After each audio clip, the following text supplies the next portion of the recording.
Spa and Pirelli get contract extensions to stay in Formula One for the foreseeable future. Lewis Hamilton under attack from the FIA. Daniel Ricciardo makes his return to Formula One as Formula One makes its return to the best time zone, the land of the rising sun, North America, as we head to Austin for the US Grand Prix. B-Wood, I got one question for you. Yes. Israel or Palestine? No, I'm kidding. Are you excited for the US Grand Prix? I couldn't be more excited. Been looking to this race. You've been looking to it? Looking forward to this race for much of the season, and now that we're finally here, so excited to talk about it. Hell yeah. It's good to be back stateside. I say that like I've been gone, like I've been traveling with them. Yeah. But it's just good. Like I feel refreshed knowing that I don't have to wake up at 5 a.m. until the very last race of the season, at least. No, it's great. It's just the whole weekend. Every single event will be in a time that's very reasonable for us to be able to watch and observe and enjoy. Yeah. And there's a shit ton of shit. That's the stupidest sentence I've ever said. It's appropriate, though. There's a shit ton of shit happening in F1 right now. Like we just said, we got Daniel Ricciardo coming back. We have the McLarens doing battle with the Ferraris and the Mercedes and the Aston Martins. We have, what else? We have drivers under attack from the FIA. We have new investors in a certain team. And then we've got some contract announcements. Contract announcements? Yeah. Spa. Oh. I mean, not driver contract announcements, but there's still contracts. Sure. Spa and Pirelli. Yeah. So Spa getting another year extension. It was currently only signed up for until 2024. So now we'll also be going back to Spa for 2025. With some of the other tracks getting longer extensions, does this seem... It seems funky. Yeah. It seems like, and I've used this term on here a lot lately, it seems like a little bit of a bridge deal for the track itself, for the circuit, and for them to like kind of get their structure together, get their shit together, and prove that they can do this long term and that they want to. Yeah, because I think that after this past year, the events that happened there, it's obvious that there needs to probably be some changes that happen at that track. So I would guess that the FIA wants to see some of those changes first before they want to make a more long term deal. It could also just be just a scheduling thing that to get a better time of the year, it may become like harder to schedule and so. That's true. I didn't even take that into account. Like maybe they're only signing these one-offs because they do have to get their date locked in when they sign the contract. So maybe they're waiting to sign the long-term one for when they can get Belgium at a better spot. Maybe not in the rainy season would be nice. Yeah, and then also coordinating that with the other tracks and stuff that have longer-term contracts. So it's good, though, that they're doing the effort to just like keep, all right, just one more year while we get this shit worked out. Just one more year.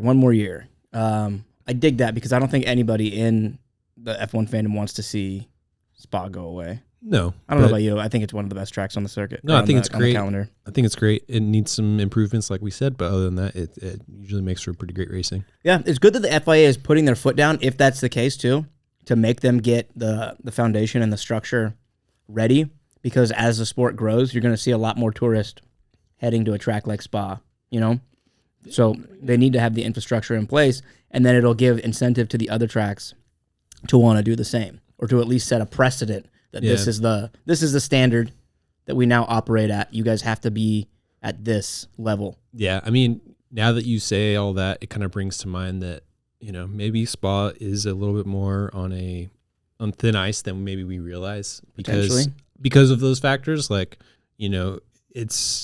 there are some races on the calendar that may not draw a lot of fans and people coming into a place for a race, but maybe rely heavily on the people who live there, like Mexico. Like there's a huge turnout of just the Mexican fans. So maybe Spa, Belgium doesn't have the same pull, the same crowd, and doesn't get the same amount of outside people coming in as some of the other destination races have. So maybe it's on the back foot a little bit. But yeah, but I think it could be like a destination for people to go to. Is like the more the sport grows, people are going to find out the historic side of Spa and what a great race it is. And yeah, but maybe not in the same way that like Miami or Singapore or something like that is. Maybe, but like me as a race fan, like I would choose Spa over Miami for sure. Miami's down the street from us. Yeah, but I mean, if you're an international fan that's looking to go to a race somewhere, you're going to travel internationally, you know. I think the North American fans would be more inclined to go somewhere like that than. That's one of the things I'm sure they're deliberating about. Yeah. So, well, the reason we question it is because of, what was it, Spa 2020 that got rained out, or was it 2021? I believe it was Spa 2021 that got rained out. They only held 3 laps under safety car. That's right, and then they had to just end the race and classify it based off of qualifying. Yeah, and I think it was only 3 points were given out, and one of them was to George Russell, or 2 of them I think went to George Russell, which is just a disaster. That was an absolute disaster, and they want to avoid that at such a historic track as Spa. So also seeing a contract extension for Pirelli as being the tire supplier for Formula One through 2027. There was rumors flying about earlier on in the season that Bridgestone apparently put in a bid as being another potential tire supplier, but Pirelli seems as though sticking with. I don't want to see Pirelli go anywhere as long as I'm watching F1. To me, because they've had Michelin and Bridgestone in the past, right? Yeah, as a tire supplier. The Pirelli logo on the hat and Pirelli in F1, it's synonymous with F1. I think at this point they go hand in hand. I think Pirelli's done a good job. They've had a couple slip-ups, think of Baku 2021 also. Their tires were giving out, but they also are the first to jump and go, hey, they'll call themselves out and go, hey, this compound isn't working. We now have to initiate an 18-lap rule. I think they're on top of their own game enough, and they take accountability. So I think they're a good supplier to have. Some people say it might make F1 more interesting to bring in a secondary? Additional, like they did back in the day. To me, it makes sense to just have the one. I like the one. Yeah, you kind of eliminate a factor. It kind of helps make the racing a little more competitive. So yeah, if you do that, then you're going to have teams really run away with shit, because that's like IndyCar does that. They have the 2 different tire suppliers, and that's as much as they really get to a constructor's thing. They choose a chassis, a motor, and tire supplier. F1 is build your car. These are the tires. So I think putting the tires as the stock element is the safe choice, and that's the better option. Yeah, in my opinion. Agreed. And I don't want to see Pirelli go. So case closed. Some more news. Alpine getting some more celebrity investors. When you say more, who else do they have? So we got Ryan Reynolds, that's right, Rob McElhenney, and somebody else were like the big figures at the front of this investment group that made a purchase into Alpine a few months ago. And then now we're seeing another round of this with Mahomes and Kelsey from the Kansas City Chiefs, amongst some other people, Anthony Joshua, the boxer. Yeah. Rory McIlroy, is a golfer. Yeah, so Otro Capital is the group in charge of this. So Otro? I don't know. I don't really know what this means for Alpine. That's such a weird team to choose to back, but I feel like they were also probably the most open to it. I'm curious why a team like Haas doesn't go this route. I feel like Travis Kelce, all these guys, Ryan Reynolds, they would want to back the American team more. There would be more of an incentive to do that.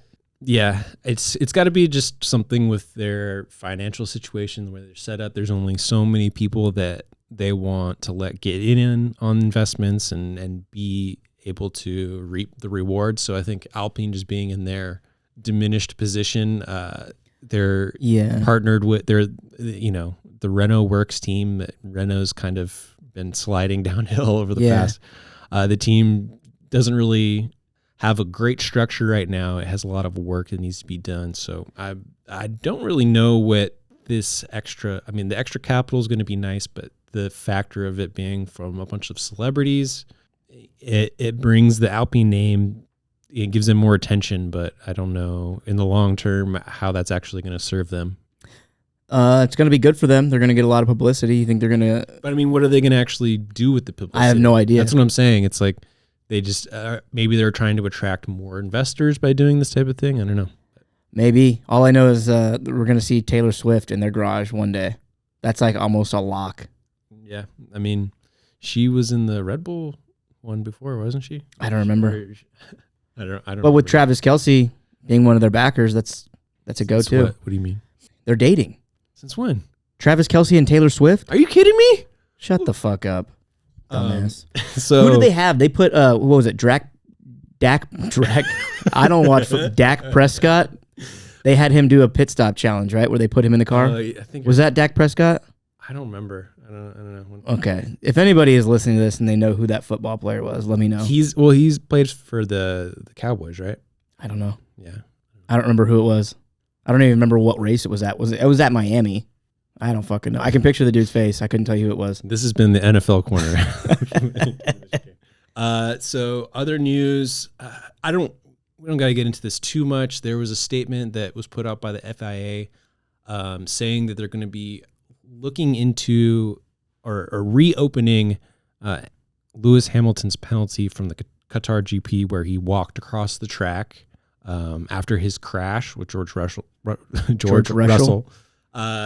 So the thing that was weird about the statement was that, and at the end of the statement, they said that because of Lewis Hamilton's position as a role model to young drivers and stuff, that he should bear more responsibility. So basically, with that statement alone, saying that they are essentially treating Lewis Hamilton differently than the other drivers on the grid. They're putting him on a pedestal, which it's silly. It almost seems like I was a naysayer to this idea, but it almost does seem like the FIA targets Lewis with the jewelry, this shit.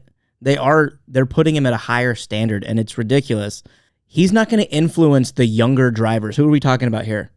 Liam Lawson, Ollie Behrman. Oh, come on. These guys aren't even in F1. If that's who they're talking about, yeah, you're still talking about men, young men. They're not going to go, oh, well, look at Lewis walking across the track. Now I want to do that. They're not idiots. Yeah. They still know, oh, you shouldn't walk across a live racetrack in any circumstance. You don't know where the fuck the leader of the pack is. You don't know where any back markers are. Mm-hmm. It was stupid of Lewis to do it, but to sit there and go, well, we need to relook into this because Lewis's influence on these children. No. It's like he already... Punish him as you're going to punish him. He already got the fine. It was a €50,000 fine, 25 of it suspended till the end of the season. And that's a huge fine. It's a huge fine, and that alone sends that message. Yeah. Right? And to come back out and to make a statement to clarify why they did that only further draws questions and murkies mucks up the water as to like how this decision process is made. It's like, well, if there are certain drivers on the grid that are going to get scrutinized over others because you want to prove a point, that alone just makes the whole process seem diminished, right? So yeah, it's overblown. I don't know. It was a stupid thing for him to do, but for them to like feel the need to explain their reasoning behind it, just do it. Yeah. You're going to dig yourself in a bigger hole by trying to come up with this stupid ass excuse. Yeah, it's for the kids. What are you talking about? Is that the same reason you made him take out his nose ring for the children? That sounds just as logical. Well, that was a safety issue, Channing. Yeah. God forbid Lewis has a little bit of a nosebleed in his car that others are puking in. Anyways. Your favorite driver's coming back. Let's get to that. My favorite, yeah. So Daniel Ricciardo. Set to make his return. He was out for what, 5? He came into this season to drive for AlphaTauri in Nick DeVries' spot. I believe it was it Monza? No, I feel like it might have been before Monza. I think he got 2 races in, and then the third race in Zandvoort, he crashed into the wall. Monza was Liam's first race, sorry. Yeah. I think Daniel raced Belgium and Netherlands. Sorry, he crashed at Netherlands. So he didn't. That was his third race. Yes, so Netherlands was Liam's first race, sorry. So he did Great Britain, Hungary, and Belgium? That sounds right. He did 3? Oh, he was on the third race that he crashed. So then he would have done Hungary, Belgium, and then crashed in Zandvoort. Yeah, that sounds right. Yeah. So, broke his hand in Zandvoort and has been out since then. It's been 5 rounds that Liam was in the car, did a great job. Daniel coming back now after that little stint being out. Is it going to be harder now for him after Liam being in the car for the time he did? 100%. I think there's going to be there was already a big spotlight on him, but because of what Liam was able to do, we were able to go, hey, this car's not as bad as we have assumed. I think it showed. Well, they showed point potential at least, right? They have made improvements to the car since he was out. But Liam was the one who also showed the improvements that have what it's capable of with and without the improvements. Yeah. He's going to have the scrutiny of the comparison to Liam. Did they make the right choice? Should they have gone with the young blood, or is Daniel Ricciardo really the safe option? And that remains to be seen. I'm not convinced of it yet. I'll put my foot in my mouth if Daniel Ricciardo wants to prove me wrong. But also he's going to have more scrutiny on him because he's coming back at his basically secondary home race, the U.S. Grand Prix. Everybody knows that he's the king of Austin when he comes around here. It's his favorite track. Maybe outside of Adelaide Park. I still think he might even enjoy it here more. And I think he's the most hometown boy that we have, even more than Logan. So he's going to have a lot of his own fans here, plus the pressure of did the team make the right choice? Yeah, so do you think the media stuff is going to hurt him? Or, I don't know. Or just give him a little bit of the extra confidence that he may need? It depends what type of media you're talking about. If it's like the COTA type media, because there's that. Well, just like the normal media surrounding. If it's media surrounding him being in the United States, I don't think so. If it's media surrounding his return, you get what I'm saying, to F1, there's 2 types of, because there's Daniel Ricciardo with a mustache on a horse, and then there's Daniel Ricciardo addressing the fact that he's been out with a broken hand. Yeah, I mean they're the same thing though, but I don't think so. One's more of an entertainment thing, and then the other one is sporting. If it's the media surrounding whether or not he's fit to be in the car, that's going to affect him more than the pressure of performing in the States. Yeah. Well, I think he's definitely going to be coming into this race probably lacking the readiness that he had coming in, right? Oh, 100%. Because he's had this little break. He hasn't been able to do the same amounts of like training, sim driving with the broken hand, so he had to take a little bit of time off in addition to the time that he already had out of the car before that. So unless he healed sooner than we know of, and he has been on the sim, which fully healed. I kind of doubt. I doubt it too, but who knows? Yeah.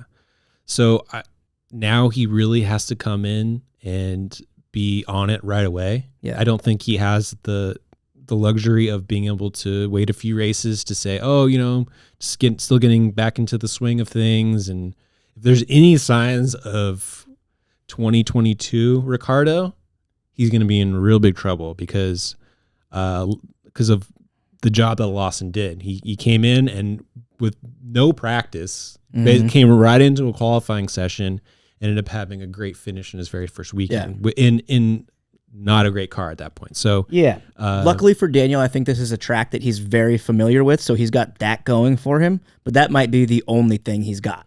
Yeah, he has a little bit of experience to go off of, but I don't know, it's been a while since he was in that shape. So Daniel, now's your chance, buddy. We have not even seen Daniel perform at all. That's what I'm saying. We don't know where he's really at. Is he 2022 Daniel, or is he the 2018 Daniel that Red Bull's banking on? Yeah, because they're really putting their chips in that basket, being like, "Oh, come home." Christian Horner loves Daniel Ricciardo, and I think he's got a little bit of a hard on for him returning to form. I mean, lucky for him, he already has his seat locked in for next year, so he doesn't have to prove that. But it could be better. But if big rumors that he could upgrade that seat. Yeah, and if he wants to upgrade that seat, he's going to have to come in to this last little few races swinging. Yeah. So, and what that means, I don't know if this was official or not, but the Red Bull contract stipulations for Sergio Perez came out, and it, according to these articles that have come out, Sergio Perez has to place second or better, which obviously second in this year's driver standings in order to secure his seat for 2024, or they buy him out or send him to AlphaTauri. I don't know. I mean, if he goes to AlphaTauri, I think he retires. I feel like you're probably right for him to just make a step back. I don't know, but Red Bull's Red Bull's the team that would just swap their drivers and go on about their business. So but if they swap possible, him, he has he can just say no. I'm not going to do that. He could, yeah. I don't know. It null and voids his contract. Yeah, and he'd be giving up a lot of money in the process. So I don't know that he would go to that length. But it'd be a pretty sad season to see that happen. I don't think that it would improve his results any. Yeah, it would just you would just see him just continue to slide backwards. Yeah, so well, Lewis is on him by 30 points. That's a very attainable goal in the next 5 races for Lewis. Yeah, Checo's gonna have the pressure on. It is a real world situation that Sergio Perez does not finish second place in the driver's standings. If that happens, I think Daniel Ricciardo is the lock to go into that seat. I don't know if that's the right choice. Daniel Ricciardo has a good U.S. Grand Prix. Sergio Perez doesn't. Well, here's the thing, right? If Checo doesn't get to keep his seat for next year because he loses second place in the championship, does that mean that's the standard now for the Red Bull second seat? Is that they have to get second? Too? Yeah. Do you think Ricciardo's going to be that guy? No. That's what I'm saying. It's like I don't think it's the right choice. Period. I don't think having Daniel Ricciardo in that seat. I'm just saying from Red Bull's perspective, they've already put it on paper. It's hit mainstream media. This is the contract. I would rather see Liam Lawson get that seat next to Max Verstappen. That'd be 10 times more exciting. Yeah, it would just be really funny to see them take somebody out of the car because they didn't perform to a certain level and then put in a driver that's well known that they're not going to exceed that level by any means. Yeah, I don't think we talked about this before, right? Where it's like if you were to put Checo and DR on a board and looked at all their stats, and if they came out the same, DR would get the pick over Checo because of his personality resume. And his media aura and all that stuff. So I think that's the one upside that Daniel Ricciardo does have, is that he's a little bit of a media darling. And Formula One is a show, so yeah, I don't know. There's the drive to survive element of it, all that shit. I prefer Checo as a driver, and just having seen what he can do in Mexico to those fans and that media, that's exciting. Mm-hmm. Having been there and seen that, felt that, fuck it, man, just let him ride it out. Yeah, I don't know. I if anything, I would rather see Liam Lawson get that seat. Yeah. Straight up. Yeah, give it to Liam. He showed that he can be more fun. Pick up right away and give some good results. So let Liam do exactly what Daniel Ricciardo did to Nick DeVries. Put Liam in the Red Bull sim, see what times he can get, and then base that on give that seat on merit. You know what I'm saying? Yeah. So you want to get into some predictions for COTA? I am going to say my first prediction. I'm gonna take the high road on Daniel Ricciardo. Huh. Okay. I'm gonna say Daniel Ricciardo in the points. Okay. I think that's well within reason. Yeah.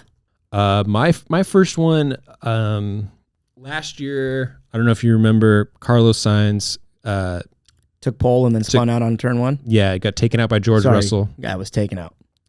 I think this year he got the Andy Foot special. Carlos has already got his got one win this year.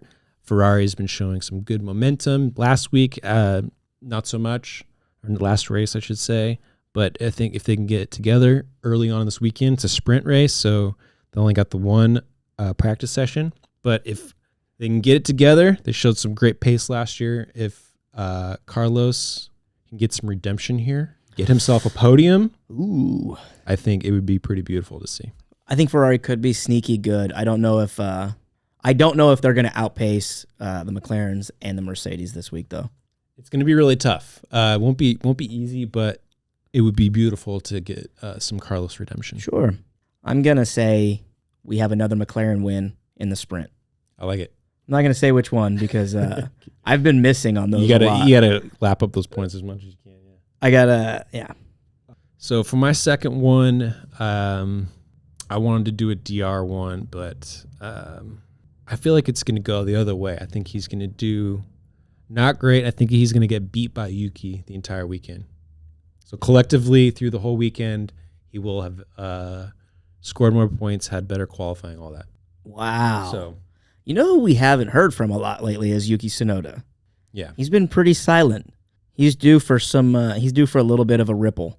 make some waves. He can't exactly make waves, but Yuki can make a little bit of a ripple. He needs some good results to finish out his season. Yeah. Just to go out on a high note. It's been a little rough for him.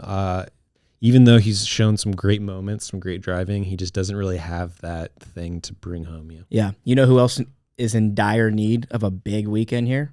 Logan. And you know where I think he's going to finish? Dead last. Dead last. That is my third prediction. I think Logan Sargent is going to put up an absolute dud. Yeah, not feeling too confident about Logan. Maybe he'll get some kind of a bump this weekend just with being home and getting a little bit extra attention, but it's going to be tough. You know what I think is going to be tough for Logan? The terrain of COTA. It's a very hilly track. It's very up and down, and I just don't think that he has the skill to like win a race, or not even win a race, like do well at a race that has that much different terrain. Like he's just not there yet. Elevation? Yeah, the elevation changes. He's just skill-wise not quite there at this level of the game. That's possible. That's where you start to see the separation of great drivers, good drivers, and bad drivers, is when there's big elevation changes. You start to see like the really bad drivers really bringing up the rear. You think so? Yeah. If you go back and watch like Latifi at Interlagos, at COTA, at Spa, these very elevation changing tracks, he's like 30, 40 seconds behind in half a lap. Yeah. Trying to come up with my third prediction. Do you need help? How about Max Verstappen in the points? Max Verstappen in the points. It's too easy. No, it should be a sprint thing. I was going to say maybe like a safety car or something, but that's too basic. You think something wild is going to happen in the shootout? We could see a big, the sprint shootout could really shake some shit up. It could, but you got the McLarens winning sprint. I feel like that's a pretty good one. Thank you. Oh, okay. Here, I just thought of one. So Mercedes this weekend is going to be there. They got some big upgrades coming. Mm-hmm.